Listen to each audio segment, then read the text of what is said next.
Hello everyone and welcome back to the game room. This is Michael with a review of Sniper Elite 5. Now, I'm a really great Sniper Elite fan. My favourite game in that franchise still to this day is Sniper Elite 4.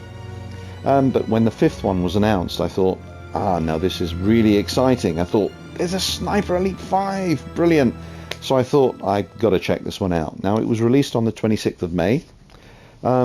It's available on the Xbox and PS4 last gen and also current gen. So you can get it on the Xbox Series X if you have one, or the PS5, which is the one I'm bringing you today.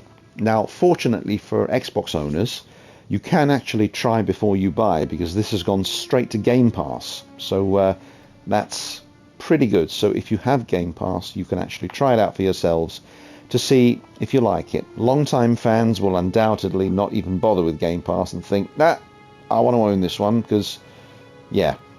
I did get it on Game Pass, but mainly to compare the two versions. I don't have an Xbox Series X. I've got an Xbox One X and a PS5, so I could compare the two versions. And yes, of course, the PS5 version looks quite a bit better. It's sharper, it's smoother. But anyway, let's go on with the show. Now, unlike Sniper Elite 3 and 4, Sniper Elite 5 has 9 missions as opposed to 8. There's a 10th mission which you can download, and it's set in the Bavarian mountains, so it's very picturesque, and there's a lot of sniping to be done there. So let's go to mission 3, because that's the one I was playing through again. I have played through the game, I have finished it, but I didn't play through it in a very detailed fashion. I really just wanted to play through it as quickly as I could to try and get a feel for it, so I can do this review. Highly secure fortress shouldn't be a problem. There is a story mode. Fabian Richter. It's set. SOE's Well, actually, I won't spoil that for you, but you do still play as Carl Fairburne. His character model isn't too much to write home about, but as you're seeing him 90% of the time from the back, it doesn't really matter. The environments themselves are very detailed, they're very attractive, especially on the current gen consoles where everything is smoother and sharper. So they do look really good. It's set in France, as opposed to the other Sniper Elite 4. My favourite one's set in Italy, and not because I'm Italian. I just like the fact that it was set in those little old Italian villages, which is, where I'm from, down in the south. But anyway, first of all, the stealth mechanics remain pretty much unchanged. And yes, good news to all Sniper Elite fans, the X-ray kill cams and the bullet cams are still there, and they never get old. No matter how many times you shoot an enemy soldier through the skull or other parts of the body, and yes, you can still shoot them in the nuts, which is wonderful. And anyway, here we go. Now there are a couple of things I'm not too fond of that have been changed. I don't know why they changed them. They shouldn't have done, in my opinion, but there you go.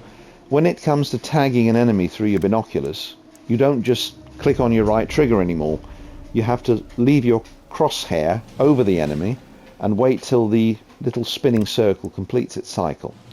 Now, if the enemy soldiers are running into cover, it's very hard to follow them to tag them. So once they get out of sight, you don't know where they are.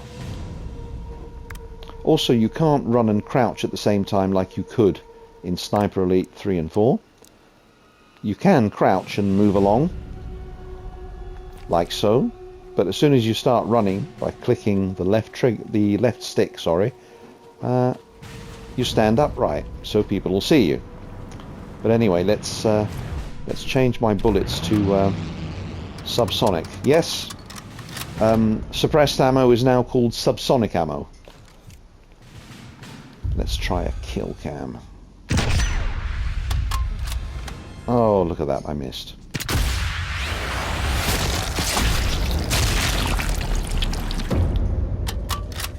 As you can see, the good old bullet cams never get old.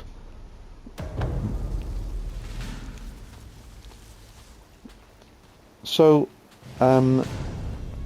change number 2 that I'm not too mad about. You can still vault over these waist-high walls, most of them, but there are some walls that you cannot vault over, even if they look the same as these, and there's no explanation as to why you can't. You just can't. The game doesn't let you. So if you're running away from soldiers, you think, why can't I climb over this wall? And you're shot to pieces before you know it. Now we'll move on to the interesting additions. You can customize your weapons. Now there are workbenches dotted around the levels where you can change things like your scope for your sniper rifle. You can make it more powerful. You can make it less powerful perhaps, and maybe improve your bullet range or your bullet drop. Trajectory is still affected by the wind, so that's very interesting. You can tweak your various difficulty options to be as hard or as easy as you want them to be. I tend to play this one on medium, at least until I get used to it. Now the invasions I'm not going to spoil for you too much, but I will tell you something, they are very tense. And it really makes for a very tense and exciting cat and mouse game that follows. And as you can see, Carl can still melee enemies, so you can still creep up behind them, you can hang from walls and ledges, and you can kill them from there and pull them off and watch them fall to their doom.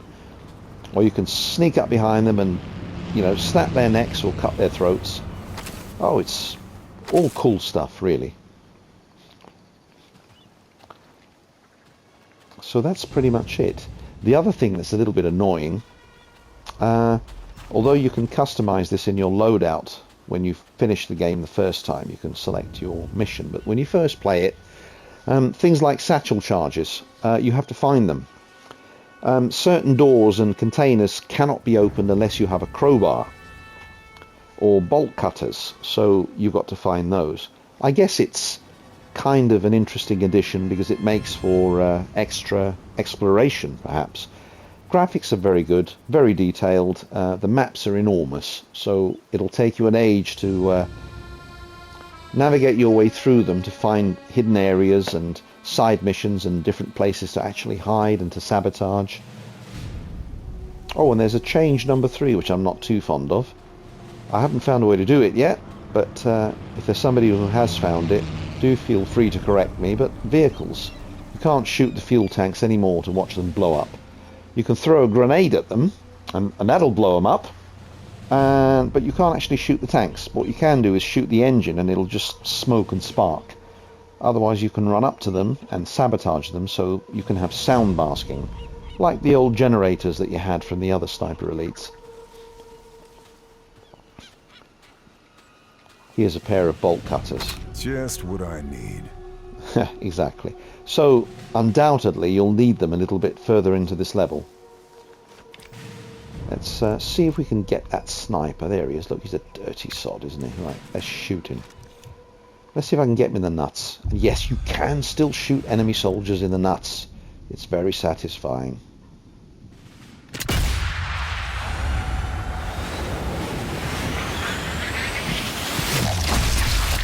Oh, just shy of the nuts and into the intestine. Well, he's stuffed anyway. There you go. Now, there are lots of enemy soldiers to contend with. There are lots and lots of them. They're all over the place. And just like the other Sniper Elites, they do speak in their own language, so that makes for some pretty good authenticity. If you want to make it more exciting for yourself, you can turn off the subtitles, and if you don't understand, for example, German or French, then you won't know what they're saying. So I think that makes it really, really tense. Obviously, being Italian, I could understand what they were saying in Sniper Elite 4. Anyway, I won't spoil too much more for you, but if you're long-time fans of the franchise, you are going to love this. Oh, do one thing though. I had to do this. When you first play the game, it's a little twitchy, so go into the options screen, adjust the X and the Y movement controls to 30%, and change your scope speed, your sensitivity, to around about 50 or 60, then you'll find it plays like Sniper Elite 4. Well, there you have it. Thanks for stopping by, and I hope you enjoy. Ciao, ciao.